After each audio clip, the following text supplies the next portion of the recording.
বলেছেন। তবে বেশিরভাগ ইমাম, বেশিরভাগ পণ্ডিত ওলামায়ে কেরাম, বেশিরভাগ আপনার ইসলামিক স্কলারগণের বক্তব্য হলো যে এই সময়টা হলো জুমার দিনের শেষ প্রহর, আসরের পর থেকে নিয়ে সূর্য ওঠার আগ পর্যন্ত এই সময়টা।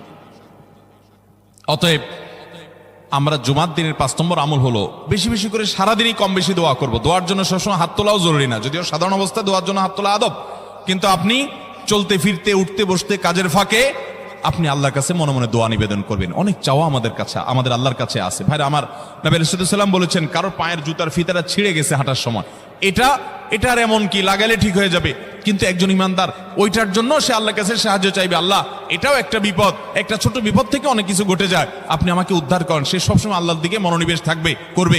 নবী করিম সাল্লাল্লাহু আলাইহি ওয়াসাল্লামের পুরো জীবনকে যদি আপনি অ্যানালাইসিস করেন, আপনি অবাক হয়ে যাবেন। একটা বই আছে বাংলায়, বান্দার ডাকে আল্লাহর সাড়া, এটা বাংলা অনুবাদিত নাম।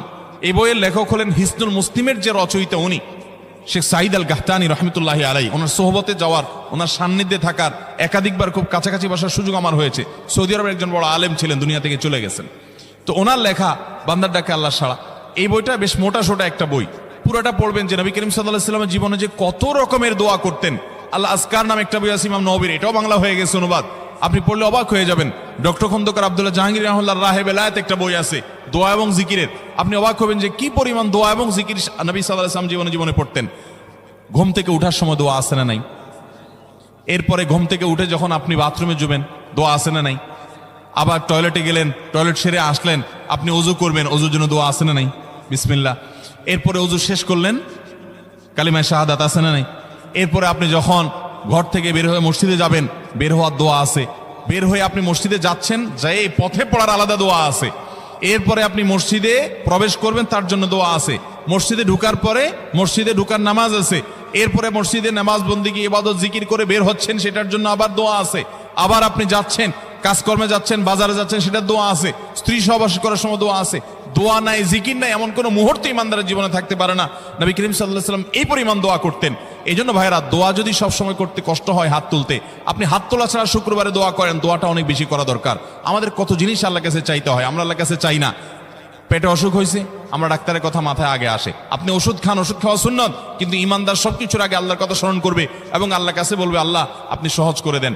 আপনার অসুখ হয়েছে, সবকিছুর আগে নাপার কথা মনে আসে, আরে ভাই প্যারাসিটামলের কথা মনে আসে, এটা দোষের না, কিন্তু আপনার মনে আগে আসতে হবে যে নবী সাল্লাল্লাহু আলাইহি ওয়াসাল্লাম দোয়া শিক্ষা দিয়েছেন, যদি কেউ ব্যথার জায়গায় হাত দেয় এবং পড়ে আউযু বিইজ্জাতিল্লাহি ওয়া কুদরাতিহি মিন শাররি মা আজিদু ওয়া হাজির, আল্লাহ রাব্বুল আলামিন তার ব্যথা দূর করে দিবেন। এক সাহাবী এই হাদিসের উপর আমল করে তৎক্ষণাৎ তার ব্যথা দূর করেছেন। শুধু ইয়াকিনের অভাব, শুধু বিশ্বাসের অভাব, ঈমানের অভাব। তাহলে আমাদের আল্লাহর দিকে মনোনিবেশ করতে হবে দোয়ার জন্য বেশি বেশি। তাহলে শুক্রবারে 5 নম্বর আমল হলো বেশি বেশি কি করবো? ইনশাআল্লাহ দোয়া, বেশি বেশি দোয়া করবেন, উঠতে বসতে চলতে ফিরতে। বিশেষভাবে সূর্য ডুবার আগের যে সময়টা শুক্রবার, অর্থাৎ দিনের শেষ সময়টা, বিশেষভাবে আল্লাহ তাআলার কাছে দোয়া করব। ঠিক আছে তো ইনশাআল্লাহ? কয়টা আমল বললাম? 5টা আমল। 1, বেশি বেশি দুরুদ।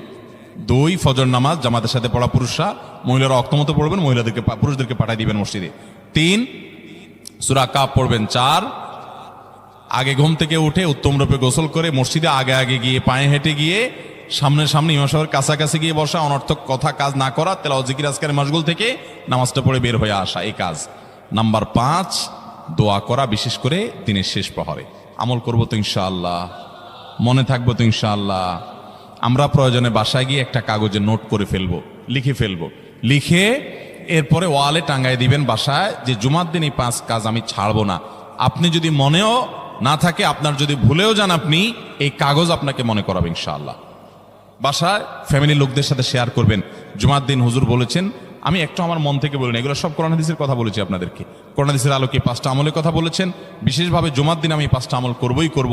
ভাইরা আমার, প্রত্যেক জুমার দিন যদি আপনি একটু ইমানের রিচার্জ করেন, ইনশাআল্লাহ সারা সপ্তাহ আপনার জন্য সেটা উপকারে আসবে। চেষ্টা করবো তো ইনশাআল্লাহ? এবং দোকানে অফিসে টাঙ্গায় রাখবেন। যারা এই টাঙ্গায় রাখার আমলটা করবেন, আয়োজক যারা আছেন, আপনাদের কাছে আমার অনুরোধ যে ভাইরা এই কাজটা করছেন, ওনারা যদি আয়োজকদের মাধ্যমে ছবিটা আমার কাছে পাঠাইতে পারেন, আমার অফিসে নিয়ে আমি ইনশাআল্লাহ নিজে হাতে তাদের পুরস্কার দেব। বিশেষ করে এই মাহফিলের লোক যারা আছেন আজকের, আয়োজকদের মাধ্যমে। আল্লাহ তাআলা এই আমলগুলো আমাকে আপনাকে আমাদের সবাইকে করার তৌফিক দান করুন। আমল মনে রাখবো তো ইনশাআল্লাহ? আমল করবো তো ইনশাআল্লাহ? যাদের কাজ আছে, ফজর নামাজটা বিশেষ করে মিস হবে মনে হয়, তারা যাইতে পারেন, কোনো অসুবিধা নেই। অন্যান্য সময় আমরা সাধারণত দেখি যে মানুষ ঠেকায় না, মানুষ ঠেকায় না, বিশেষ করে রাত বেশি হয়ে গেলে ফজর নামাজ মিস হবে এই আশঙ্কা হলে আপনার বসার চাইতে বরং যাওয়া ভালো। যাই হোক ভাই, কিন্তু আওয়াজ না করি, সবাই আওয়াজ বন্ধ করি ভাই। প্রশ্ন উত্তরে যাই আমরা, বিসমিল্লাহ। প্রথম প্রশ্ন, মেয়েদের মডেলিং বোরকা পর্দার জন্য কতটুকু জায়েজ?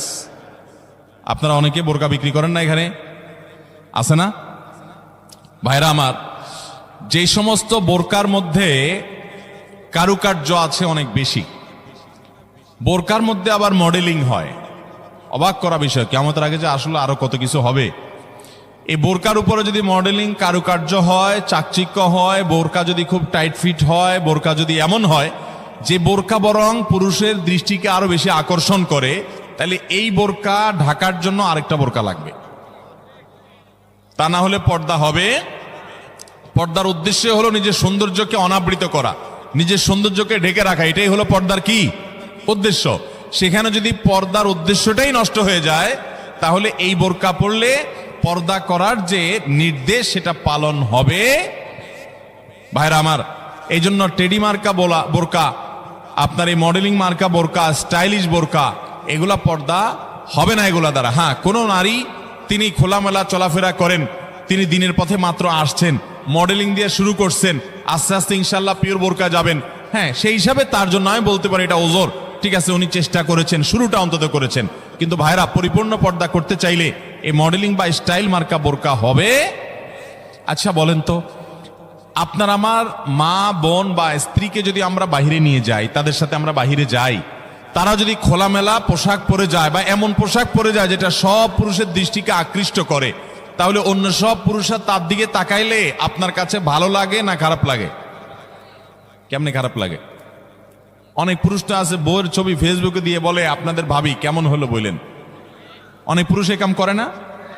ফেসবুকে আবার কমেন্টে নিচে দিয়া দোস্তরা লেখে, দোস্ত ভাবি অনেক সুন্দর, মাশাআল্লাহ, আবার মাশাআল্লাহ লেখে। এরপরে আবার দোস্ত আবার রিপ্লাইতে দেয় কি, ধন্যবাদ দোস্ত, মানে আমার বউরে তুই সুন্দর বলছস, তার মানে তুই দেখছস, মনে মনে জল্পনা কল্পনা করছস, করে আবার লিখছস, এই জন্য তোর ধন্যবাদ। ভাইরা আমার, মানুষের বিবেক যখন লোপ পেয়ে যায় তখন সে হিতাহিত জ্ঞান হারিয়ে ফেলে। আমাদের মা, আমাদের বোন, আমাদের মেয়ে, আমাদের স্ত্রী, তাদেরকে নিয়ে আমরা যখন খোলামেলা পোশাকে যাব, কোনো বিয়েতে আপনি যখন যাবেন, কোনো মার্কেটে যাবেন, একেবারে চাকচিক্যপূর্ণ পোশাক, একদম খোলামেলা অশ্লীল, তো জগতে বা রাস্তায় যত পুরুষরা তাদেরকে দেখবে, এই সৌন্দর্য দেখার পর পুরুষদের মনে মনে তাকে নিয়ে বাজে চিন্তা, জল্পনা কল্পনা, মনে মনে জেনা, এটা হবে কি হবে না? না, হবে না। সবাই কি বাজে চিন্তা করে আপনার মতো? পবিত্র চিন্তা করতে পারে না? কি বলেন ভাইরা আমার? যারা নিজেদের বউকে নিয়ে এটা নিয়ে সন্দেহে আছেন, আমি তাদেরকে বলতেছি, আমাকে উত্তর দেওয়া লাগবে না, আপনার নিজেকে প্রশ্ন করেন, নিজের বিবেককে প্রশ্ন করেন। আপনি এরকম মহিলা রাস্তাঘাটে দেখলে আপনার কি হাল হয়? আপনি যা যা চিন্তা করেন, আপনার বউ, আপনার মা বোনকে নিয়ে এভাবে আপনি বের হলে অন্যরাও সে চিন্তাই করে। আল্লাহ আমাদের বিবেকটাকে খোলার তৌফিক দান করুন। আমি মিডল ইস্টে, বিশেষ করে সৌদি আরবে অনেক মানুষ দেখছি, দিনদারির নামগন্ধ নেয়, টাকা নিচে সে জুব্বা পরে, হারাম কাজ করে, বিড়ি খায়, সিগারেট খায়, 2 নম্বরই করে, মানে মুসলমান হিসেবে কোনো ভালো মুসলমান না। কিন্তু গল্লির ঠাওয়ার ঠিক আছে, জায়গা মতো সে একেবারে সুসের মতো সোজা, বইয়ের ব্যাপারে পরিপূর্ণ পর্দা মেনটেন করে, কোনো রাষ্ট্রীয় নির্দেশের কারণে না। বেশিরভাগ পুরুষরা এটা করে এই জন্য, কারণ সে জানে তো সে নিজে অন্যের মেয়েকে খোলামেলা দেখলে কি জল্পনা কল্পনা তার মনে আসে সে জানে, অতএব তার স্ত্রীকে নিয়ে গেলে অন্যরা কি জল্পনা করবে সে জানে, এই জন্য তার আত্মসম্মান বোধের জায়গা থেকে সেটা করে। মুসলমান নারী, তার ভিতরে আত্মসম্মান বোধ থাকবে যে আমাকে নিয়ে মানুষ বাজে চিন্তা করবে, জল্পনা কল্পনা করবে, নোংরা চিন্তা করবে, এটা কোনো নারী করতে দিতে পারে? একজন খোলামেলা বেপর্দা নারীকে দেখে যত মানুষ মনে মনে তাকে জেনা করে, সে মনের কথাগুলো যদি মানুষ বলতো, এই নারী জুতা দিয়ে পিটতে পিটতে রাস্তা যাইত। কিন্তু সে মনে মনে মানুষের এই জেনার কাজ সে করে যাচ্ছে। আল্লাহ আমাদেরকে পর্দার গুরুত্ব বোঝার তৌফিক দান করুন। এটা নারীর জন্য অসম্মান না, এটা নারীর জন্য বরং সম্মানের, এটা নারীর ইজ্জত রক্ষার জন্য সবচেয়ে বড় মাধ্যম।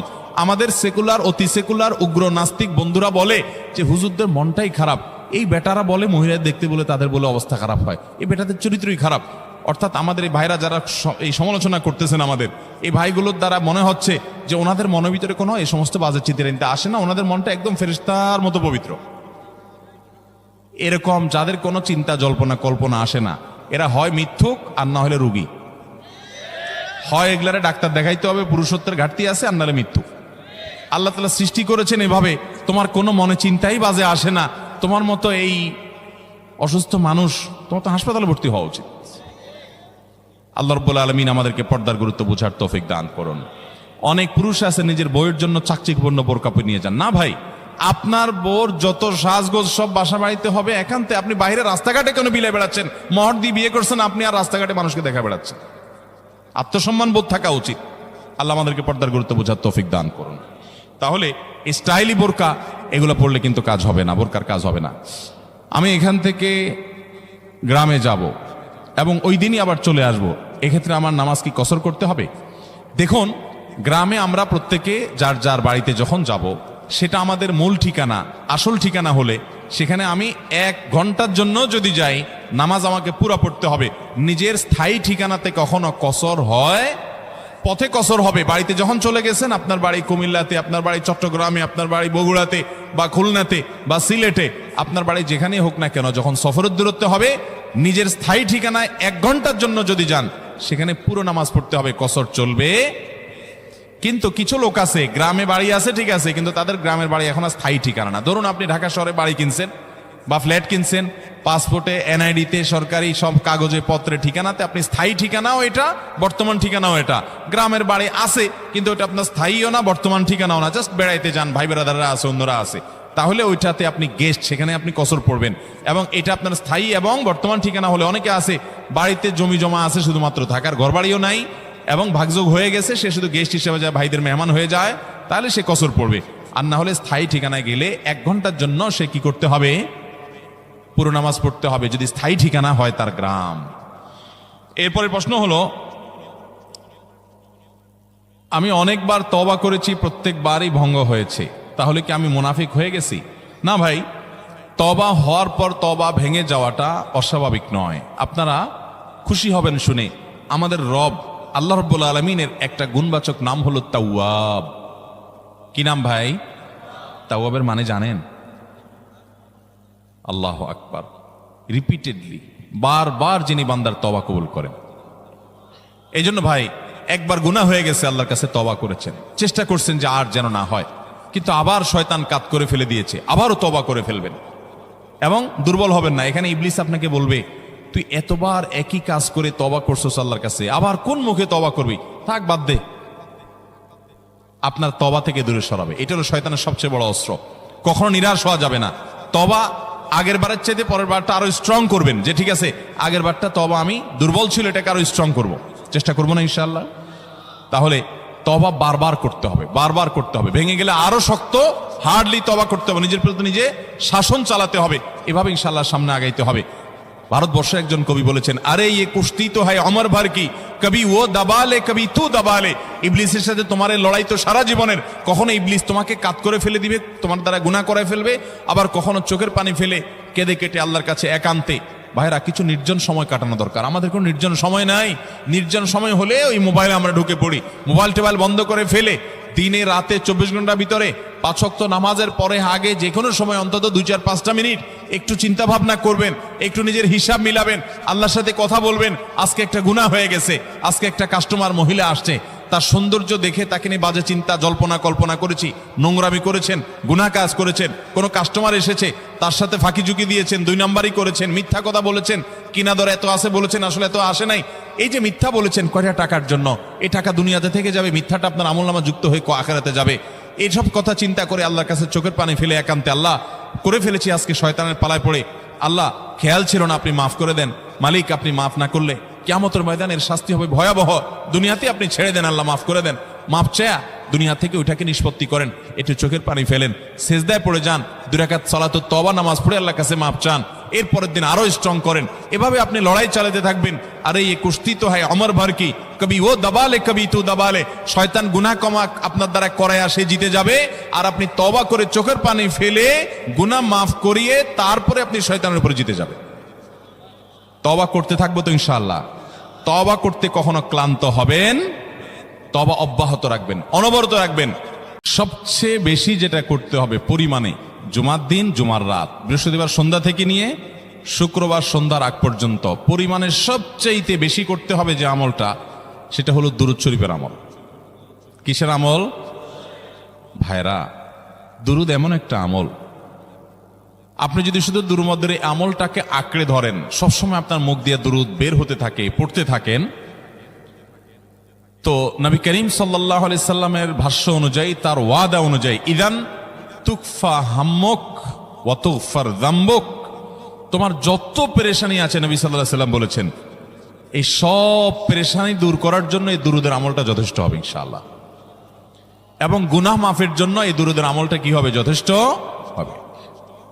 নবী করিম সাল্লাল্লাহু আলাইহি সাল্লাম বলেছেন, মান সাল্লা আলাইয়া মাররাতান সাল্লাল্লাহু আলাইহি আশরা, যে ব্যক্তি আমার প্রতি একবার দুরূদ পাঠ করবে, আল্লাহ রাব্বুল আলামিন তার প্রতি 10 বার রহমত নাজিল করবেন। কয়বার রহমত নাজিল করবেন? আপনার জীবনে 10টি জায়গায় খুব ক্রাইসিসে পড়ে গেছেন, কোন জটিল সিচুয়েশনে মুখোমুখি হয়ে গেছেন, বিপদের মধ্যে পড়ে গেছেন, ওই জায়গায় আল্লাহর রহমত পাবেন। এরকম একবার দুরূদ পাঠ করবেন, হকাদাই করে যথাযথভাবে মহব্বতের সাথে 10 করবেন। নবী করিম সাল্লাল্লাহু আলাইহি ওয়াসাল্লাম বলেছেন, আকসিরু আলাইয়া মিনাস সালাতি মিন ইয়াউমিল জুমআতি ওয়া লাইলাতিল জুমআহ, তোমরা জুমার দিন এবং জুমার রাতে আমার প্রতি বেশি বেশি দুরূদ পাঠ করবে, দুরূদ প্রেরণ করবে। ফা ইন্না সালাতাকুম মা'রুদাতুন আলাই, কারণ তোমরা যে দুরূদ পাঠ করো এটা আমার কাছে পেশ করেন আল্লাহর ফেরেশতারা, এবং রীতিমতো নামধাম সহকারে আল্লাহর একদল ফেরেশতা নিয়োজিত আছে। তারা বলেন, আল্লাহ, হে আল্লাহ রাসূল, আপনার অমুক উম্মত, অমুক অনুসারী, আল্লাহর অমুক বান্দা পৃথিবীর অমুক প্রান্ত থেকে, অমুক দেশ থেকে, অমুকের সন্তান, সে আপনার প্রতি দুরূদ পেশ করেছে জুমার দিনে, জুমার রাতে বা অন্য সময়ে। এটা নবী করিম সাল্লাল্লাহু আলাইহি সাল্লামের কাছে রিপোর্ট দেওয়া হয় আল্লাহর নিযুক্ত ফেরেশতাদের মাধ্যমে। আপনি যখন দুরূদ পাঠ করবেন, আপনার ভিতরে এই ফিল হবে যে আমি দুরূদ পাঠ করছি, আর আমার নবীর কাছে এটা উপস্থাপিত হচ্ছে আমার নাম ধাম, আমার রিপোর্ট সহকারে। এই জন্য শুক্রবার দিন এবং রাত, অর্থাৎ বৃহস্পতিবার সন্ধ্যা থেকে নিয়ে শুক্রবার সন্ধ্যা পর্যন্ত এই 24 ঘন্টার মধ্যে নবী করিম সাল্লাল্লাহু আলাইহি সাল্লামের ভাষ্য খেয়াল করেন, আকসিরু আলাই। ওলামায়ে কেরাম জানেন, নবী আলাইহিস সালাম সাধারণত কোনো আমল পরিমাণে বেশি করতে বলতেন না। পরিমাণে বেশি করতে বলার মতো আমল খুব কম ইসলামে। গোটা কোরআন যদি খোলেন আপনি, পরিমাণে অধিক করতে বলা হয়েছে এরকম আমল খুব বেশি পাবেন না। তোমরা বেশি বেশি করে নামাজ পড়ো, বেশি বেশি করে রোজা রাখো, এরকম কথা কোরআন হাদিসে নাই। অবশ্যই একজন ইমানদার 5 ওয়াক্ত ফরজ নামাজের পাশাপাশি অধিক পরিমাণে নফল নামাজও পড়বেন, সেটা ভিন্ন কথা। কিন্তু কোরআনে বেশি পরিমাণে আল্লাহর জিকির করার কথা বলা হয়েছে। আর নবী করিম সাল্লাল্লাহু আলাইহি সাল্লাম বৃহস্পতিবার সন্ধ্যা শুরু হলে শুক্রবার সন্ধ্যার আগ পর্যন্ত বেশি পরিমাণে করতে বলেছেন যে কাজটা, সেটা হলো দুরূদ শরীফের আমল। অতএব ভাইরা আমার, বৃহস্পতিবার সন্ধ্যা থেকে নিয়ে শুক্রবার সন্ধ্যা পর্যন্ত আপনি দোকানদার মানুষ, বৃহস্পতিবারে ব্যবসা করছেন, দোকানদারি করছেন, কোনো অসুবিধা নাই। আপনার অবসর সময়গুলোতে মুখ দিয়ে দুরূদ পড়তে থাকবেন। দুরূদের মধ্যে সবচেয়ে শ্রেষ্ঠ দুরূদ হলো নামাজে যেটা পড়েন, দুরূদ ইব্রাহিম। আল্লাহুম্মা সাল্লি আলা মুহাম্মদ ওয়া আলা আলি মুহাম্মদ কামা সাল্লাইতা আলা ইব্রাহিম ওয়া আলা আলি ইব্রাহিম ইন্নাকা হামিদুম। আল্লাহুম্মা বারিক আলা মুহাম্মদ ওয়া আলা আলি মুহাম্মদ কামা বারাকতা আলা ইব্রাহিম ওয়া আলা আলি ইব্রাহিম ইন্নাকা হামিদুম। তাহলে দুরূদের এই আমলটা, এটা করার জন্য আল্লাহ তাআলা এমন সহজ করে দিয়েছেন যে ওযুর প্রয়োজন নাই। আপনার ওযু নাই, তারপর আপনি দুরূদ পাঠ করতে পারবেন। এবং আপনি এই বড় দুরূদ পড়ার মতো সময় নাই, তো আপনি একেবারে সবচেয়ে সংক্ষিপ্ত দুরূদ পড়েন সাল্লাল্লাহু আলাইহি ওয়াসাল্লাম, তাতেও দুরূদ পাঠের সওয়াব পাবেন। চেষ্টা করব তো ইনশাআল্লাহ। শুক্রবার আসবে, দুরূদ বেশি বেশি করে পাঠ করব। আপনি দোকানে কাজ করেন, আপনার দোকানে আপনার সহকর্মী আরো কাজের লোক আছে, আপনি সবাইকে স্মরণ করাবার জন্য নিজে জোরে জোরে দুরূদ শরীফ পড়বেন এবং বলবেন যে শুক্রবার শুরু হয়ে গেছে, সবাই দুরূদ শরীফের আমল করো। ভাইরা আমার, আমি আমার জীবনের কথা বলতে পারি। আমার জীবনে ওই যে হাদিসের উপরে ইয়াকিন এবং বিশ্বাস আলহামদুলিল্লাহ ছিল, আমার জীবনে আমি অনেকবার দেখেছি এরকম জটিল পরিস্থিতি হয়েছে যে দেয়ালে পিঠ থেকে গেছে, নড়ার জায়গা নাই, আর কোন আপাত দৃষ্টি থেকে এই বিপদ থেকে উদ্ধারের কোনো পথ নাই। দুরূদ, ইস্তেগফার, দোয়া ইউনুস, এই 3 আমল পাশাপাশি ইয়া জাল জালালি ওয়াল ইকরাম, এই 4টা জিনিসকে এমন ভাবে ধরছে, বিশেষ করে দুরূদ, স্পেশালি সারাক্ষণ দুরূদ। আল্লাহ রাব্বুল আলামিন এমন ভাবে সহযোগিতা করেছেন, এমন ভাবে উদ্ধার করেছেন যে কল্পনা করলে অবাক লাগে এখন যে এটা কিভাবে সম্ভব। ভাইরা আমার, এক সাহাবী নবী করিম সাল্লাল্লাহু আলাইহি ওয়াসাল্লামের কাছে এসে বলছে, ইয়া রাসূলুল্লাহ, আমি যে দোয়া করি এই দোয়ার মধ্যে আমি নিজের জন্য করব, আমার ছেলে মেয়ের জন্য করব, অনেক কিছু করব, এটা সেটা, রিজিক চাইবো, সুস্থতা চাইবো, অনেক কিছুই তো আল্লাহর কাছে চাইবো। আপনি তো আল্লাহর রাসূল, আপনার জন্য দোয়া করলে আমাদেরই লাভ, একবার দোয়া করলে আল্লাহ 10 বার রহমত নাজিল করবেন, তো আপনার জন্য আমার দোয়ার ভিতরে কত পার্সেন্ট রাখবো? সাহাবী বারবার বিভিন্ন পার্সেন্টেজ বলছিলেন যে 3 ভাগের 1 ভাগ আপনার জন্য রাখি ইয়া রাসূলুল্লাহ, অর্ধেক রাখি, আরো বেশি করে রাখি। তিনি যত বলছেন নবী করিম সাল্লাল্লাহু আলাইহি ওয়াসাল্লাম আরো বাড়ানোর জন্য তাকে উৎসাহ দিচ্ছিলেন।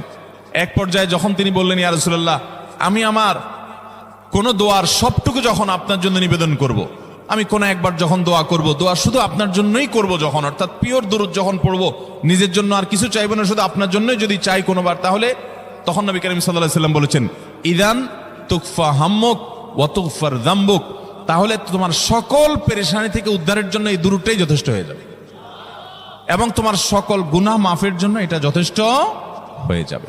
মোহতারাম হাজরিন, দুরূদের আমলটা এত সুন্দর আমল, কিন্তু আবার তাড়াহুড়া করে পড়বেন না, সাল্লাল্লাহু আলাইহি ওয়াসাল্লাম সাল্লাল্লাহু আলাইহি ওয়াসাল্লাম সাল্লাল্লাহু আলাইহি ওয়াসাল্লাম সাল্লাল্লাহু আলাইহি ওয়াসাল্লাম সংখ্যা বাড়ানোর জন্য হুলস্থুল করে পড়লেন না, মুহাব্বতের সাথে সাল্লাল্লাহু আলাইহি ওয়াসাল্লাম সাল্লাল্লাহু আলাইহি ওয়াসাল্লাম আল্লাহুম্মা সাল্লি আলা মুহাম্মদ, অর্থ বুঝে বুঝে আল্লাহুম্মা সাল্লি আলা মুহাম্মদ মানে কি, আল্লাহ আপনি মুহাম্মদের প্রতি শান্তি বর্ষণ করুন। আরে ভাই, মুহাম্মদ সাল্লাল্লাহু আলাইহি ওয়াসাল্লামের প্রতি আল্লাহ তাআলা শান্তি এমনি বর্ষণ করবে, আপনি আমি দোয়া করলেও করবে, না করলেও। কিন্তু মাঝখান থেকে আমরা, ভাইরা আমার, কোন বড় কর্মকর্তার কাছে আপনার কোনো কাজের ঠেকা আছে, কর্মকর্তার ওই ছেলেটার আপনি দেখছেন যে খাচ্ছে না, আপনি যদি বলেন, স্যার ছেলেটা খাচ্ছে না স্যার, একটু ডাক্তার দেখান স্যার, এভাবে তো বাঁচবে না, ওর কষ্ট হচ্ছে স্যার, আপনি বললেও উনি ওনার ছেলের দিকে কেয়ার করবে, কিন্তু আপনি এটা বলার কারণে তার নৈকট্য পাবেন কি পাবেন না, তার সিম্প্যাথি পাবেন কি পাবেন না। আরশে আজিমের মালিক তার হাবিবকে এত মহব্বত করেন, তিনি তার হাবিবের প্রতি এমনিতেই রহমত নাজিল করবেন, তাকে বিভিন্ন মর্যাদা আগে থেকেই দেওয়ার ঘোষণা দিয়ে রাখছেন, কিন্তু আপনি আমি দোয়া করলে আল্লাহ তাআলা তার মাধ্যমে আমাদের ভাগ্যকে সুপ্রসন্ন করে দিবেন। দুরূদের আমলকে জীবনের তরে আঁকড়ে ধরবেন ভাই, শুধুমাত্র জুমার দিন আর জুমার রাত না, সব সময় অধিক পরিমাণে। এরাবিয়ানদের মধ্যে আমলটা খুব বেশি আছে, তাদের দেখবেন তারা 2টা আমল, মুখে 2টা আমল, ভালো মন্দ তাদের মধ্যেও আছে, কিন্তু এই 2টা আমল তাদের মধ্যে খুব ভালো। বেশিরভাগ মানুষই দেখা যায় অবসর সময় আস্তাগফিরুল্লাহ, ইস্তিগফার করছে অথবা দুরূদের আমল করছে। আমাদের অবসর সব সময়গুলো নিয়ে গেছে মোবাইল ফোন। ভাইরা আমার, 4 বছর 5 বছর 6 বছর 7 বছর 10 বছর ধরে মোবাইল টিপতেছেন, ফেসবুক টিপতেছেন, ইউটিউব টিপতেছেন। বুকে হাত দিয়ে আমাকে জবাব দেয়া লাগবে না, নিজের বিবেককে একটু জবাব দেন। এই 10 বছর ফেসবুক, ইউটিউব, টিকটক, হোয়াটসঅ্যাপ টিপে আপনার অর্জন কি হয়েছে একটু হিসাব মিলান। এই যে স্ক্রল করতেছেন আঙ্গুল দিয়া, ঘন্টাকে ঘন্টা এই আঙ্গুল দিয়ে টানছেন টানছেন, নিচের দিকে যাচ্ছেন স্ক্রল করে ফেসবুকে, ইউটিউবে, একের পর এক, আপনার জীবনে অর্জনটা কি হয়েছে বলেন? ভাইরা আমার, এই মোবাইলের নিয়ন্ত্রণ করতে হবে, প্রয়োজনে ব্যবহার করতে হবে, কিন্তু এটাকে অনিয়ন্ত্রিত ব্যবহার করা যাবে না। একেবারে যখন তখন সারাদিন টিপাটিপি করলেন, আজকাল তো পোলাপান টয়লেটে গেলেও নিয়ে যায়। আল্লাহ তাআলা আমাদেরকে এই রোগ থেকে বেঁচে থাকার তৌফিক দান করুন। ভাইরা আমার, জীবনটাকে পরিবর্তন করতে হয়, সারা জীবন তো একরকম থাকলে হবে না। বহুত পাগলামি করেছি, আসুন নিজেকে সংশোধন করি। তাহলে জুমার দিন উপলক্ষে 1 নম্বরের আমল বলেছি, বেশি বেশি কোন আমল করতে হবে? সারা জীবন মনে রাখবো তো ইনশাআল্লাহ। বাসা বাড়িতে পরিবার লোকদেরকে মনে করাবো তো ইনশাআল্লাহ। আমি আমার ড্রাইভার থাকুক, আমার ছেলে মেয়ে থাকুক, আমার পরিবারের লোক থাকুক, আমি আমার কথা আপনাদের বলি উৎসাহের জন্য, যে জুমার দিন শুরু হয়ে গেলে আমি, শুধু আমি না, আমার পরিবার অন্যান্যরাও একে অন্যকে আমরা স্মরণ করে দিই। কে কে দুরূদ পড়তে কতবার পড়ছো, কেউ পড়ছে কিনা একবারও, সন্ধ্যা হয়ে গেছে, অনেক হয়ে গেছে, সবাই শুরু করি, আমলটা করবো তো ইনশাআল্লাহ। নাম্বার 1। নাম্বার 2, জুমার দিন উপলক্ষে অন্য যে কোনো দিনের চাইতে জুমার দিন অর্থাৎ শুক্রবারের ফজর নামাজ পুরুষরা মসজিদে জামাতের সাথে পড়বেন, জামাতের সাথে পড়ার নিয়ত করবেন পাক্কা। কারণ অন্য যে কোনো দিনের ফজর নামাজ না, শুধুমাত্র যত নামাজ আছে, নবী করিম সাল্লাল্লাহু আলাইহি সাল্লাম বলেছেন, আফদালুস সালাওয়াতে ইনদাল্লাহ, আল্লাহর কাছে দুনিয়ার সব নামাজের মধ্যে 5 ওয়াক্ত সাধারণ নামাজগুলোর মধ্যে সবচেয়ে উত্তম নামাজ হলো সলাতুল ফজরে মাআল জামাআতে ইয়াউমাল জুমআহ। জুমার দিন ফজরের নামাজ জামাতের সাথে আদায় করা হলো যত নামাজ আছে এর মধ্যে সবচেয়ে শ্রেষ্ঠ নামাজ।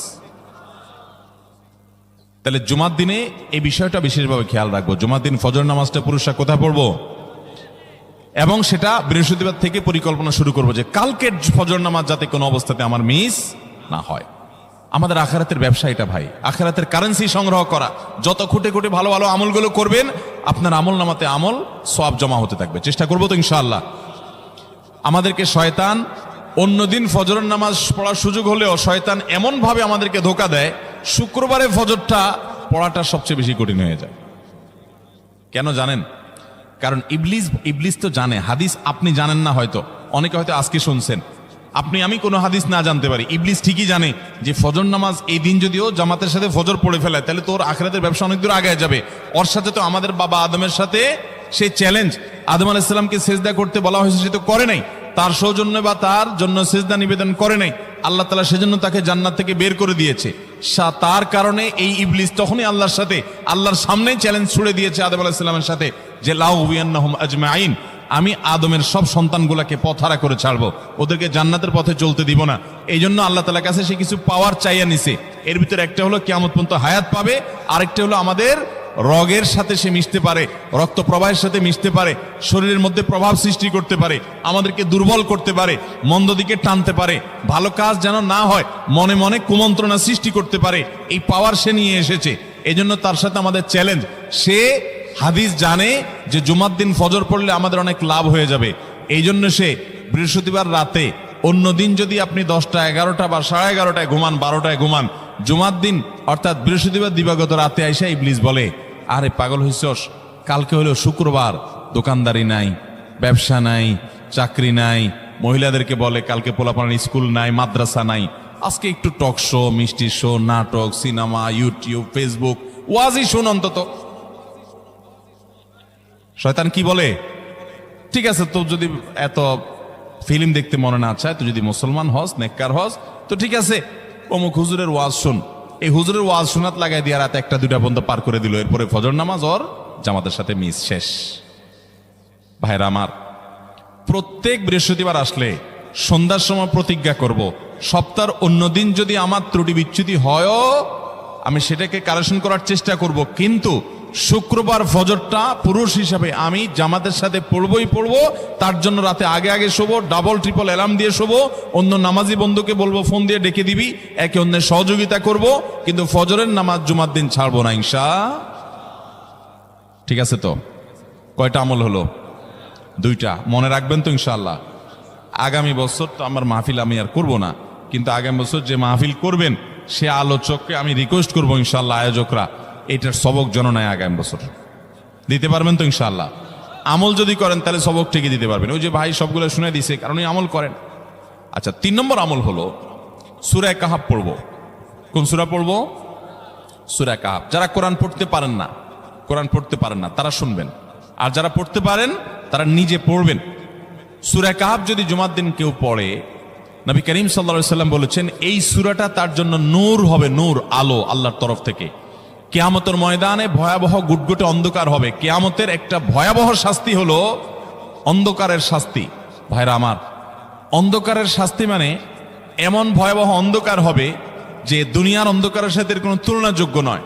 সেই ভয়াবহ অন্ধকারে কিছু আমল আছে যে আমলগুলো মানুষের ওই অন্ধকারের মধ্যে আলোর কাজ দিবে। এর মধ্যে একটা হলো অজুর অঙ্গগুলো যদি কেউ ভালো করে অজু করে, সুন্দর করে ডলে ডলে যেন শুকনা না থাকে, উত্তম রূপে যদি অজু করে কেউ, পানি অপচয় না করে, পানি অল্প নেয় কিন্তু ডলে বেশি, সুন্দর করে যদি কেউ অজু করে, এই অজুর অঙ্গগুলো কিয়ামতের ময়দানে উজ্জ্বল হয়ে জলজল করে জ্বলতে থাকে এবং তার জন্য আলোর কাজ দেয়।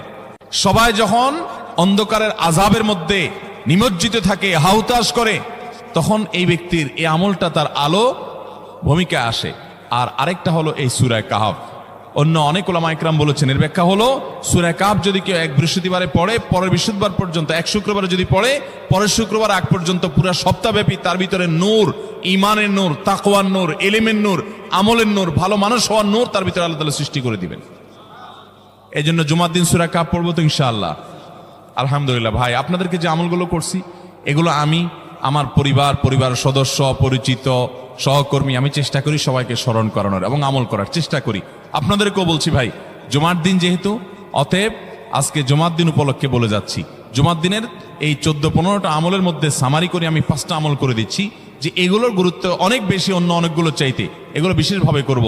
তাহলে এর মধ্যে প্রথমটা চলে গেল দুরুদ বেশি বেশি করে পড়ব। দ্বিতীয়টা হলো জুমার দিনের ফজর নামাজ কোন অবস্থাতে জামাতের সাথে পড়া মিস করব না, কারণ নবী সাল্লাল্লাহু আলাইহি সাল্লাম বলেছেন সকল নামাজের মধ্যে সবচেয়ে সেরা, উত্তম, শ্রেষ্ঠ নামাজ, অর্থাৎ ওয়াক্তিয়া নামাজের মধ্যে সবচেয়ে শ্রেষ্ঠ নামাজ হলো জুমার দিনের ফজরের নামাজ জামাতের সাথে পড়া। তাহলে মহিলারা কি করবে? মহিলারা পুরুষদেরকে উঠায় উঠায় মসজিদে পাঠিয়ে দিবে এবং সহযোগিতা করবে, তাহলে তার মাধ্যমে তারাও একই সওয়াব পেয়ে যাবেন। আর 3 নম্বর আমলে বলেছিলাম সূরা কাহাফ, এটা নারী পুরুষ সবাই করবে বেশি বেশি করে, ঠিক আছে তো ইনশাআল্লাহ? আমরা অনেক ভাই আছি সপ্তাহের 6 দিন আমাদের কোরআন পড়ার সুযোগ হয় না, তো অন্তত জুমার দিন সূরা কাহাফটা যদি আপনি বাধ্যতামূলক করেন, আলহামদুলিল্লাহ, এটা অনেক বড় সূরা, পড়তে আপনার 20-25 মিনিট 30 মিনিট সময় পর্যন্ত লেগে যাবে।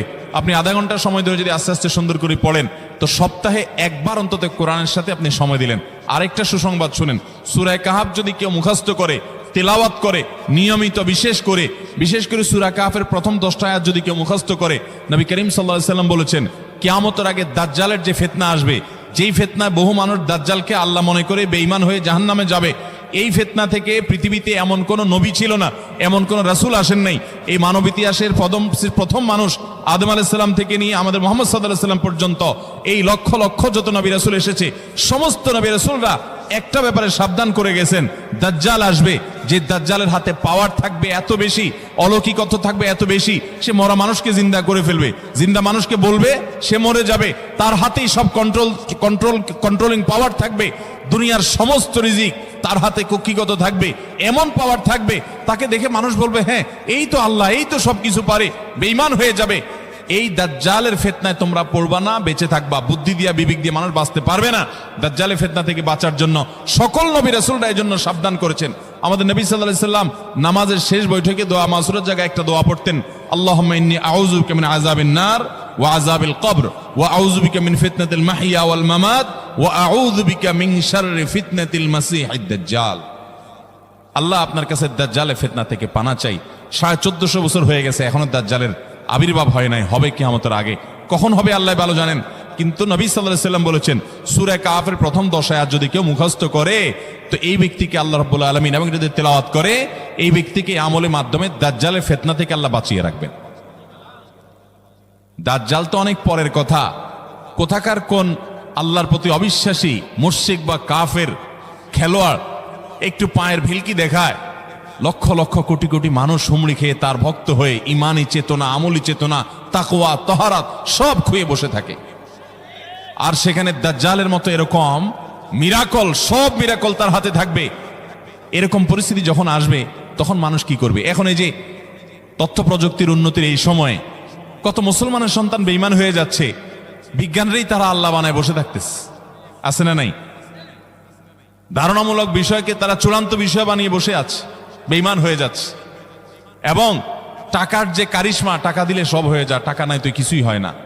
এই জন্য বেঈমান হয়ে অনেকে বলে যে টাকাই নাকি দ্বিতীয় খোদা, নাউজুবিল্লাহ। ভাইরা আমার, দুনিয়ার এই ভেলকি কি দেখছি আমরা, কিয়ামতের আগে ভেলকি আরো অনেক দেখবে আমাদের পরবর্তী প্রজন্ম, আমাদের ছেলে মেয়েরা, নাতিপুতিরা আরো অনেক ভেলকি দেখবে। এমন ভেলকি দেখবে যে তাদের আল্লাহর প্রতি ঈমান আনা, আখিরাতের প্রতি বিশ্বাস করাটা কঠিন থেকে কঠিন হয়ে যাবে। এরকম পরিস্থিতি তৈরি হবে দুনিয়াতে।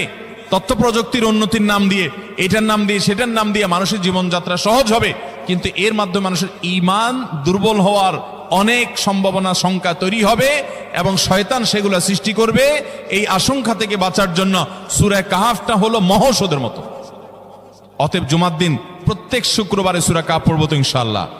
মায়েরা, বোনেরা, আমরা ভাইয়েরা যারা আছি, বাবারা যারা আছি, আল্লাহর ওয়াস্তে জীবনের তরে নিয়ত করে নেন আজকের মাহফিল থেকে, জীবনে কখনো বৃহস্পতিবার সন্ধ্যা থেকে শুক্রবার সন্ধ্যার আগ পর্যন্ত আমার হাজার ব্যস্ততা থাকুক, সূরা কাহাফটা পড়া ছাড়া আমি কোনো কাজ করব না ইনশাআল্লাহ। আমি আল্লাহর অনেক বান্দাকে ব্যক্তিগতভাবে জানি, আমি নিজেও এতটা গুরুত্ব দিয়ে করতে পারি না। অনেক বড় সরকারি কর্মকর্তা, অনেক বড় পদের নাম আমি বলবো না, আমাকে বলে ভাই আমি মাগরিবের পর, ব্যক্তিগতভাবে আমি জানি উনি খুব সৎ মানুষ, সব মানুষ একরকম হয় না, সৎ মানুষ। উনি বললেন, ভাই মাগরিবের পরে আমার ফ্যামিলির সব বাচ্চা কাচ্চা সবাইকে আমি বলি, আমি ব্যস্ত থাকলেও বলি যে মাগরিবের পরে আগে সবাই সূরা কাহফটা পড়ে ফেলো, এরপর অন্য সব আমল। আমরাও চেষ্টা করবো না ইনশাআল্লাহ। কয়টা আমল গেল? তাসাল, ফরজ গোসল হলে ফরজ গোসল করবে, উত্তম রূপে গোসল করবে, ভালো করে গোসল করবে জুমার দিন। ওয়ামাশা ওয়ালাম ইয়ারকাব, জুমার নামাজের জন্য পায়ে হেঁটে মসজিদে যাবে, বাহনে চড়বে না। কেউ যদি মাজুর হয় সে বাহনে চড়লেও চলবে, কিন্তু সাধারণ যারা সুস্থ আছেন পায়ে হেঁটে মসজিদে যাবেন, বাহনে চড়লেন না। জুমার দিনের কথা, জুমার নামাজের কথা। ওয়াদানা মিনাল ইমামে ওয়ালাম ইয়ালগু, ইমামের কাছাকাছি গিয়ে বসবে, দূরে না, যত কাছে যেতে পারে একদম সামনের কাতার ইমামের কাছাকাছি গিয়ে বসবে। কোনো অনর্থক কথা বলবে না, দুনিয়াবি কথা বলবে না, বেহুদি কাজ করবে না। ওখানে গিয়ে যতক্ষণ সময় পাবে জিকির, আজকার, তেলাওয়াত, তাসবিহ, দোয়া, রোনাজারি, কান্নাকাটি, বই পড়া, দিনী কাজ করা, এর মধ্যে সে কাটাবে নিজেকে। এই কয়েকটা কাজ যদি করে তাহলে কাজ কয়টা হলো? আগে আগে ঘুম থেকে উঠা, ওই যে ফজর নামাজ জামাতের সাথে পড়া ইত্যাদি, গোসল করা উত্তম রূপে, আর পায়ে হেঁটে মসজিদে যাওয়া, বাহনে না চড়া। 4 নম্বর হলো ইমামের কাছাকাছি গিয়ে বসা, কোনো অনর্থক কাজ না করা। এই 4টা কাজ যদি কেউ জুমার দিনে করে, নবী করিম সাল্লাল্লাহু আলাইহি সাল্লাম বলেছেন, ওই ব্যক্তি বাসা থেকে মসজিদ পর্যন্ত যে আসলো, যতগুলো পা ফেলবে, যতগুলো স্টেপ ফেলবে, যতগুলো কদম দিবে, প্রতিটা কদমের বিনিময়ে আল্লাহ রাব্বুল আলামিন তার অ্যাকাউন্টে, তার আমল নামাতে 1 বছর রাত জেগে, সারা রাত জেগে তাহাজ্জুদ নামাজ পড়লে এবং 1 বছর সারা দিন, প্রত্যেকটা দিন পুরা বছর জুড়ে নফল রোজা রাখলে যে পরিমাণ সওয়াব পাইতো, 1 বছর নফল রোজা, 1 বছর রাতভর জেগে তাহাজ্জুদের নামাজ পড়ার সওয়াব মাত্র একটা কদম ফেলার বিনিময়ে দিবেন। তাহলে আপনার বাসা থেকে যদি মসজিদে আসতে 100টা কদম হয়, 100 বছরের নফল নামাজ, 100 বছরের নফল রোজা, আপনি এটার সওয়াব আপনার অ্যাকাউন্টে জুমার দিন মাত্র 4টা কাজ করার মাধ্যমে আপনি পেয়ে যাবেন। এবং এটি অনেক হাদিস বিশ্লেষকগণ বলেছেন, কোরআন হাদিসে বহু ফজিলতের কথাই বলা আছে। এত বিপুল পরিমাণে, এত অধিক পরিমাণে সওয়াবের কথা যে কারো বাসা থেকে অনেকের আছে যেতে 500 স্টেপ পড়বে। 500 স্টেপ পড়লে কতটুকু হয়? সামান্য একটু জায়গা যেতে 500 কদম হয়ে যায়। অনেকের বাসা থেকে যেতে 500 কদম পড়ে 300 কদম হয়। তো সে এই 500 বছর নফল নামাজ, নফল রোজা, রাত ভর দিন ভর করার সওয়াব, কন্টিনিউয়াসলি করার সওয়াব মাত্র এই মসজিদে গেল আসলো, এই 4টা শর্ত পূরণ করে সেটা সওয়াবটা পেতে পারে। যদি সপ্তাহে 4 জমা হয় তাহলে 4 বার 500 করে যদি হলো 2000 বছর, এভাবে তার আমল নামাজের সওয়াবের পাহাড় সে জমা করতে পারে শুক্রবারের ছোট্ট আমলটার মাধ্যমে। চেষ্টা করব না ইনশাআল্লাহ? আমি দেশে বিদেশে অনেক আল্লাহর বান্দাকে আমি শুনেছি, এ হাদিস আমি যেদিন থেকে জেনেছি আমি চেষ্টা করেছি এটার আমল, এটার প্রচার মানুষের মধ্যে ছড়ানোর। আমি যখন সৌদি আরবে আজ থেকে আর অনেক বছর আগে, তখন কোনো এক বক্তব্যে আমি আমলের কথা বলেছি। আমার অনেক ভাইয়েরা দেশে বিদেশে দেখে বলছেন, ভাই আমলটা শুরু করেছি, আমার কাছে ভালো লাগে, আপনারাও আমলটা করবেন, অন্য আরেকজনকে শিখাবেন এবং দাওয়াত দিবেন। ঠিক আছে তো ইনশাআল্লাহ? তাহলে কয়টা আমল গেল? 4টা। 1 নম্বর গেছে বেশি বেশি দুরূদ পাঠ করা। 2 নম্বর হলো জুমার দিনে ফজর নামাজ জামাতের সাথে পুরুষরা পড়া। 3 নম্বর হলো সূরা কাহফ পড়া, তেলাওয়াত করা। আর 4 নম্বর হলো এই 4 শর্ত পূরণ করে মসজিদে আগে আগে গিয়ে সুন্দর করে খুতবা শুনে চলে আসা, কোনো কথাবার্তা, খুতবা চলাকালীন সময় কোনো কথাবার্তা, অনর্থক কাজ না করা। 5 নম্বর এবং সর্বশেষ আমল হলো জুমার দিনে একটা সময় আছে দোয়া কবুল হয়। দোয়া কবুলের যে সময়গুলো আছে এর ভিতরে অত্যন্ত ইম্পর্টেন্ট একটা সময় হলো জুমার দিন। শুক্রবারের একটা সময় সম্পর্কে নবী সাল্লাল্লাহু আলাইহি ওয়াসাল্লাম বলেছেন যে একটা সময় আছে শুক্রবারের, এই সময়ে বান্দা কোনো দোয়া করলে আল্লাহ তাআলা ফিরিয়ে দেন না, কবুল করেন। কিন্তু সময়টা যে ঠিক কখন, এটা হাদিসে নবী সাল্লাল্লাহু আলাইহি ওয়াসাল্লাম বলেন নাই, যাতে করে হয়তো আমরা সারা দিনেরই কম বেশি দোয়ার চেষ্টা করি। এই বিষয়ে মুহাদ্দিসগণ, হাদিস বিশ্লেষকগণ, পণ্ডিত ওলামায়ে কেরামগণ হাদিসের বিভিন্ন আকার ইঙ্গিতকে গবেষণা করে, অ্যানালাইসিস করে এক একজন এক এক সময়ের কথা বলেছেন। তবে বেশিরভাগ ইমাম, বেশিরভাগ পণ্ডিত ওলামায়ে কেরাম, বেশিরভাগ আপনার ইসলামিক স্কলারগণের বক্তব্য হলো যে এই সময়টা হলো জুমার দিনের শেষ প্রহর, আসরের পর থেকে নিয়ে সূর্য ওঠার আগ পর্যন্ত এই সময়টা।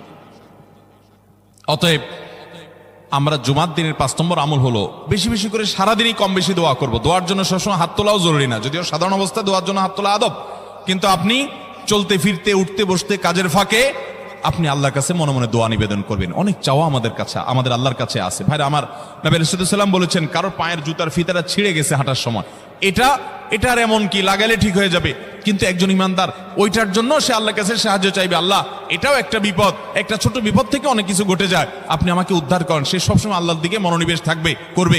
নবী করিম সাল্লাল্লাহু আলাইহি সাল্লামের পুরো জীবনকে যদি আপনি অ্যানালাইসিস করেন, আপনি অবাক হয়ে যাবেন।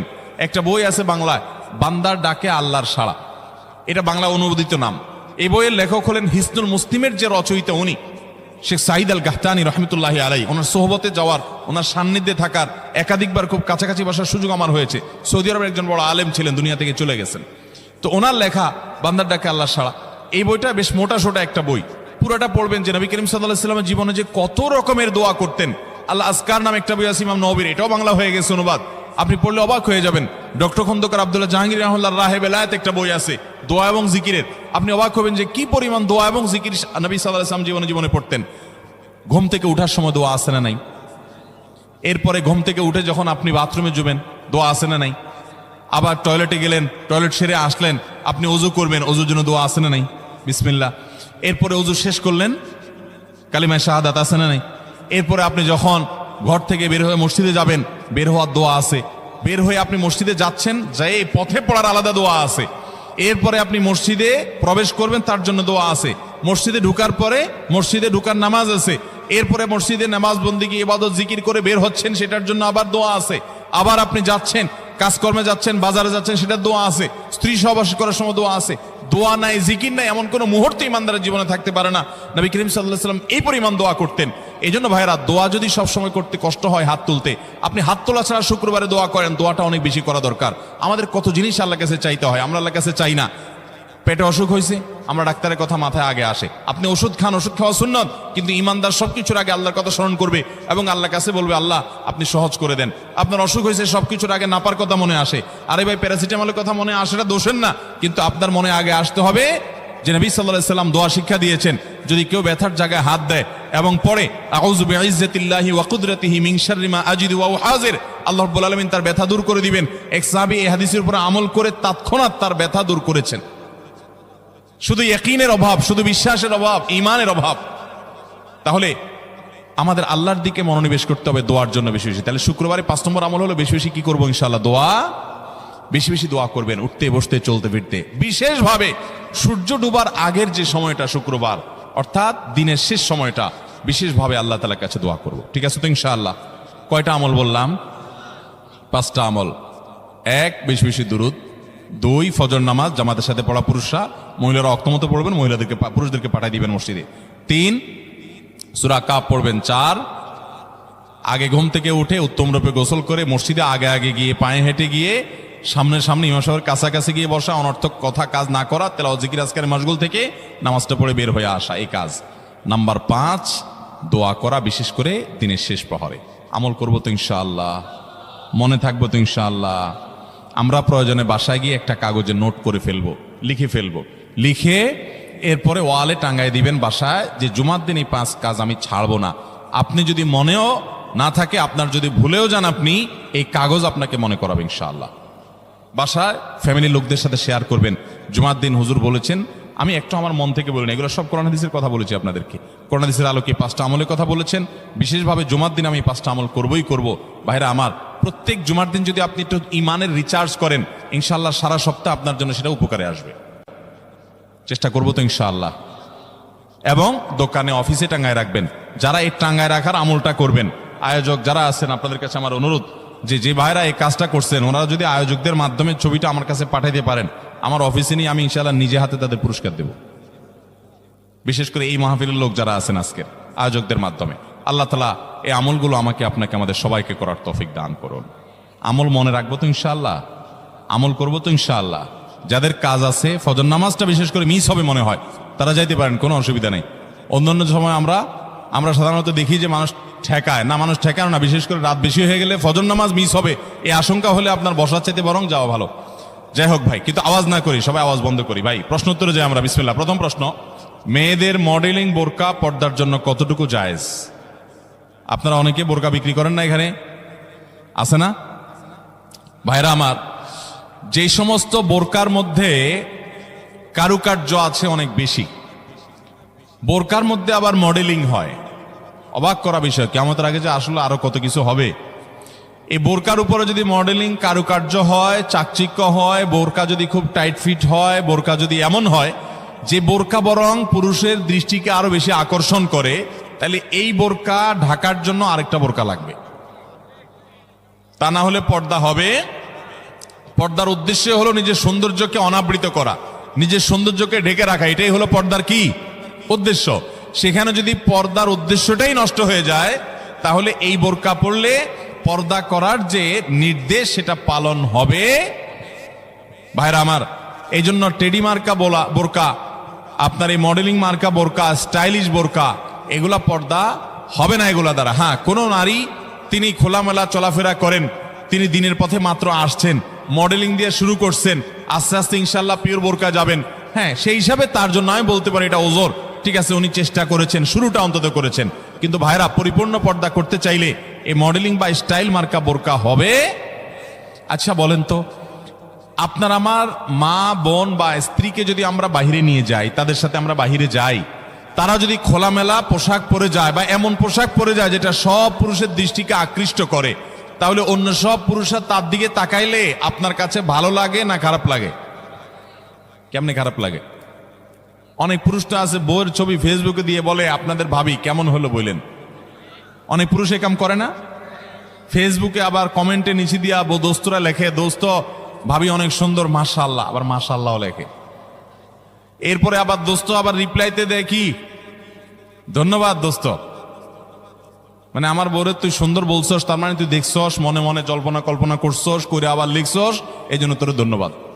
ভাইরা আমার, মানুষের বিবেক যখন লোপ পেয়ে যায় তখন সে হিতাহিত জ্ঞান হারিয়ে ফেলে।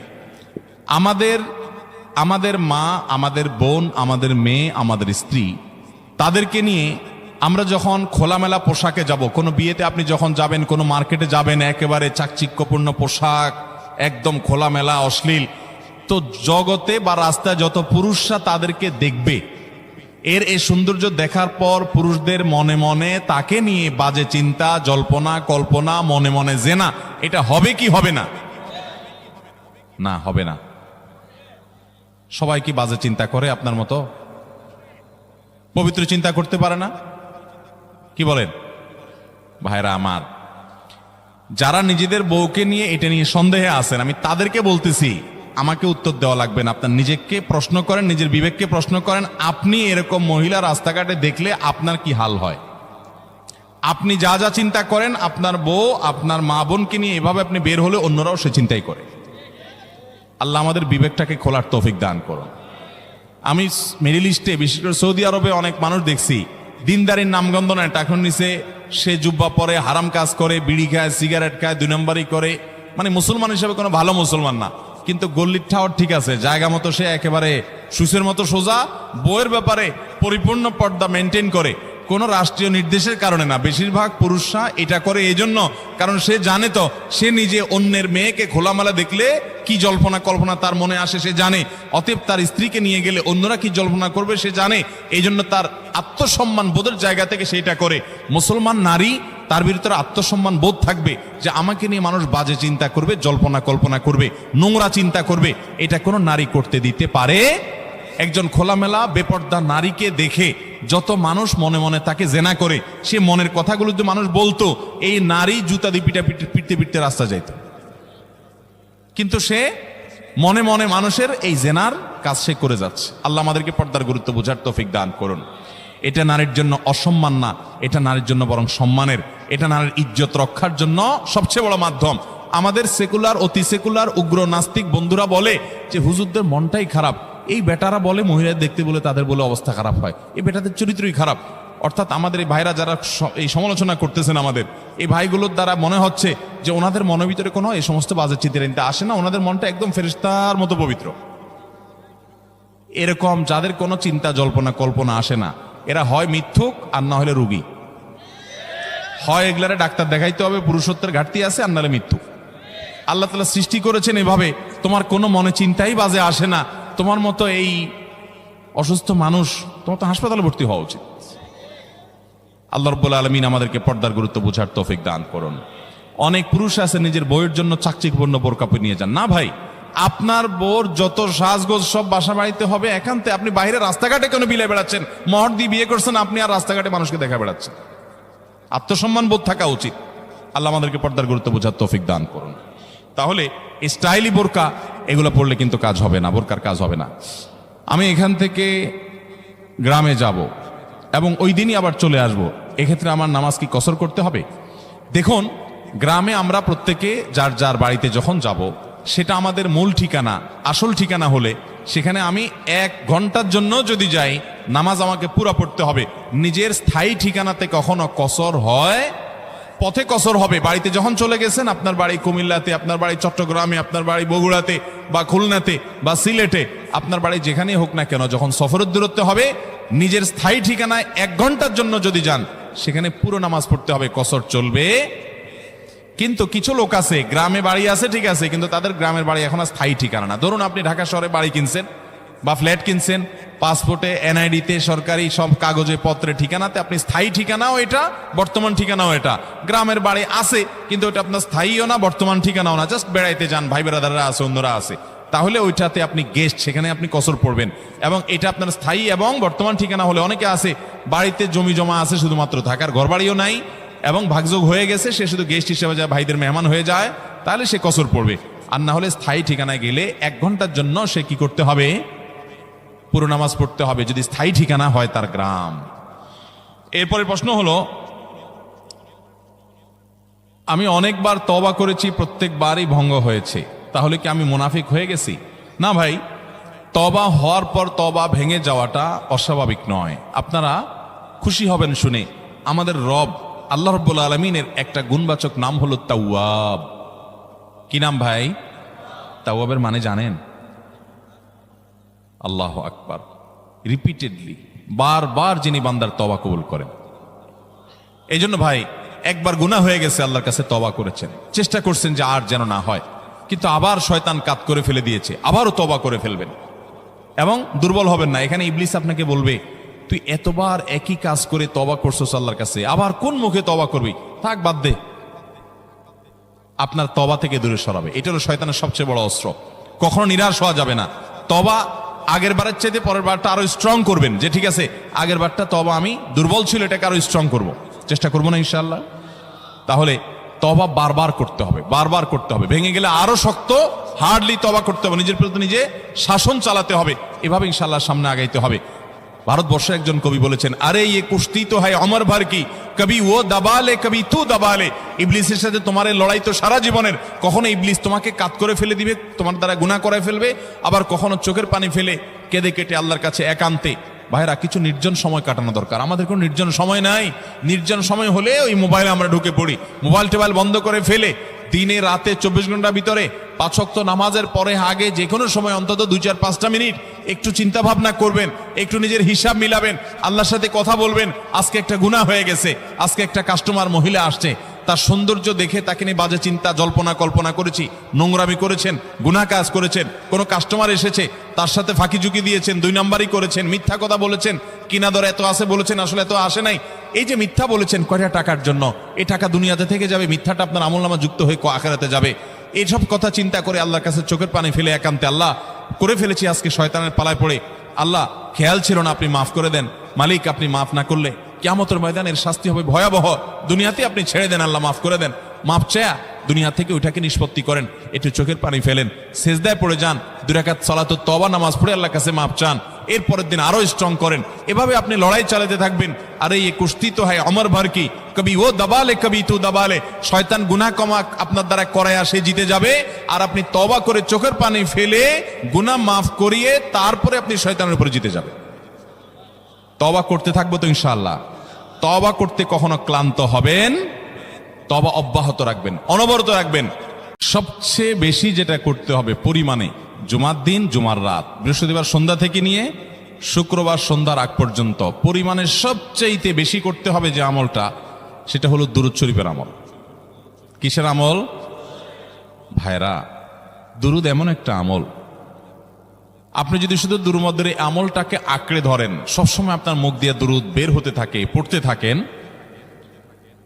তো নবী করিম সাল্লাল্লাহু আলাইহি সাল্লামের ভাষ্য অনুযায়ী, তার ওয়াদা অনুযায়ী, ইদান তুকফা হাম্মুক ওয়া তুগফার যামবুক, তোমার যত পেরেশানি আছে নবী সাল্লাল্লাহু আলাইহি সাল্লাম বলেছেন এই সব পেরেশানি দূর করার জন্য এই দুরূদের আমলটা যথেষ্ট হবে ইনশাআল্লাহ।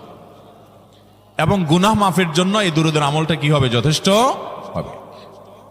নবী করিম সাল্লাল্লাহু আলাইহি সাল্লাম বলেছেন, মান সাল্লা আলাইয়া মাররাতান সাল্লাল্লাহু আলাইহি আশরা, যে ব্যক্তি আমার প্রতি একবার দুরূদ পাঠ করবে আল্লাহ রাব্বুল আলামিন তার প্রতি 10 বার রহমত নাজিল করবেন।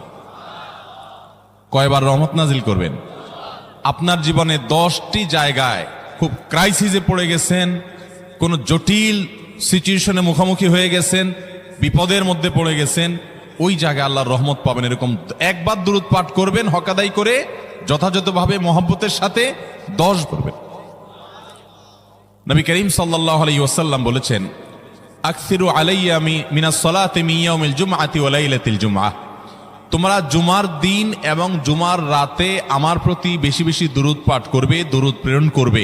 ফাইন্না সালাতাকুম মা'রুদাতুন আলাই, কারণ তোমরা যে দুরূদ পাঠ করো এটা আমার কাছে পেশ করেন আল্লাহর ফেরেশতারা, এবং রীতিমতো নামধাম সহকারে আল্লাহর একদল ফেরেশতা নিয়োজিত আছে। তারা বলেন, আল্লাহ, হে আল্লাহ রাসূল, আপনার অমুক উম্মত, অমুক অনুসারী, আল্লাহর অমুক বান্দা পৃথিবীর অমুক প্রান্ত থেকে, অমুক দেশ থেকে, অমুকের সন্তান, সে আপনার প্রতি দুরূদ পেশ করেছে জুমার দিনে, জুমার রাতে বা অন্য সময়ে।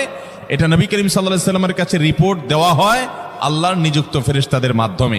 আপনি যখন দুরূদ পাঠ করবেন আপনার ভিতরে এই ফিল হবে যে আমি দুরূদ পাঠ করছি আর আমার নবীর কাছে এটা উপস্থাপিত হচ্ছে আমার নাম ধাম, আমার রিপোর্ট সহকারে। এজন্য শুক্রবার দিন এবং রাত, অর্থাৎ বৃহস্পতিবার সন্ধ্যা থেকে নিয়ে শুক্রবার সন্ধ্যা পর্যন্ত এই 24 ঘন্টার মধ্যে নবী করিম সাল্লাল্লাহু আলাইহি সাল্লামের ভাষ্য খেয়াল করেন, আকসিরু আলাই। ওলামা একরাম জানেন নবী আলাইহিস সালাম সাধারণত কোনো আমল পরিমাণে বেশি করতে বলতেন না। পরিমাণে বেশি করতে বলার মতো আমল খুব কম ইসলামে। গোটা কোরআন যদি খোলেন আপনি, পরিমাণে অধিক করতে বলা হয়েছে এরকম আমল খুব বেশি পাবেন না। তোমরা বেশি বেশি করে নামাজ পড়ো, বেশি বেশি করে রোজা রাখো, এরকম কথা কোরআন হাদিসে নাই। অবশ্যই একজন ইমানদার 5 ওয়াক্ত ফরজ নামাজের পাশাপাশি অধিক পরিমাণে নফল নামাজও পড়বেন, সেটা ভিন্ন কথা। কিন্তু কোরআনে বেশি পরিমাণে আল্লাহর জিকির করার কথা বলা হয়েছে। আর নবী করিম সাল্লাল্লাহু আলাইহি সাল্লাম বৃহস্পতিবার সন্ধ্যা শুরু হলে শুক্রবার সন্ধ্যার আগ পর্যন্ত বেশি পরিমাণে করতে বলেছেন যে কাজটা, সেটা হলো দুরূদ শরীফের আমল। অতএব ভাইরা আমার, বৃহস্পতিবার সন্ধ্যা থেকে নিয়ে শুক্রবার সন্ধ্যা পর্যন্ত আপনি দোকানদার মানুষ, বৃহস্পতিবারে ব্যবসা করছেন, দোকানদারি করছেন, কোনো অসুবিধা নাই।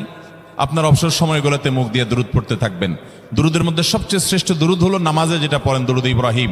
আল্লাহুম্মা সাল্লি আলা মুহাম্মদ ওয়া আলা আলি মুহাম্মদ কামা সাল্লাইতা আলা ইব্রাহিম ওয়া আলা আলি ইব্রাহিম ইন্নাকা হামিদুম। আল্লাহুম্মা বারিক আলা মুহাম্মদ ওয়া আলা আলি মুহাম্মদ কামা বারাকতা আলা ইব্রাহিম ওয়া আলা আলি ইব্রাহিম ইন্নাকা হামিদুম। তাহলে দুরূদের এই আমলটা, এটা করার জন্য আল্লাহ তাআলা এমন সহজ করে দিয়েছেন যে ওযুর প্রয়োজন নাই। আপনার ওযু নাই, তারপর আপনি দুরূদ পাঠ করতে পারবেন। এবং আপনি এই বড় দুরূদ পড়ার মতো সময় নাই, তো আপনি একবারে সবচেয়ে সংক্ষিপ্ত দুরূদ পড়েন সাল্লাল্লাহু আলাইহি ওয়াসাল্লাম, তাতেও দুরূদ পাঠের সওয়াব পাবেন। চেষ্টা করব তো ইনশাআল্লাহ। শুক্রবার আসবে, দুরূদ বেশি বেশি করে পাঠ করব। আপনি দোকানে কাজ করেন, আপনার দোকানে আপনার সহকর্মী আরো কাজের লোক আছে,